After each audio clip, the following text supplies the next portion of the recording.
Բայց ես կարծում եմ, որ մոլդովական սցենարը Հայաստանում կրկնել չի հաջողվի եւ շատ բարձ պատճառով, որովհետեւ այն գոյաբանական սպառնալիքները, որոնք կան Հայաստանում եւ որոնք բերել են այս վարչախմբին հակազդեցությանը, դրանք չկային Մոլդովայում այդ տեսքով։ Այստեղ մեր համար այս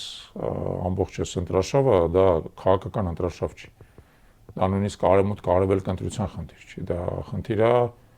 լինել ազգային պետություն, թե կուլ գնալ թուրք-ադրբեջանական տանդեմին։ Դա հանրակրվե է մեր համար։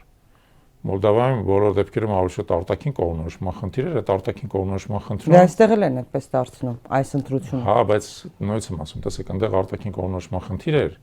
իսկ մեր մոտ այդ արտաքին կողմնորոշման խնդիրը եւս գոյություն ունի, բայց դրա վրա վերադրվում է հետեւյալը, որ կողմնորոշումը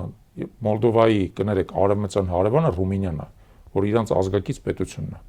Մեր արևմտյան հարևանը Թուրքիան է, որ ոչ միայն մեր ազգակիցը չի, այլ ըստ էության արդեն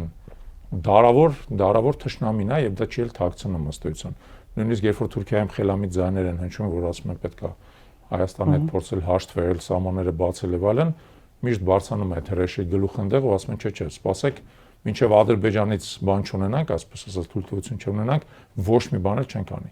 Խելամիտ է, չէ՞, ենթադրել, որ երբ որ Թուրքիայի փոխնախագահը գալիս է Հայաստան, գոնե ինչ որ մի հատ խելամիտ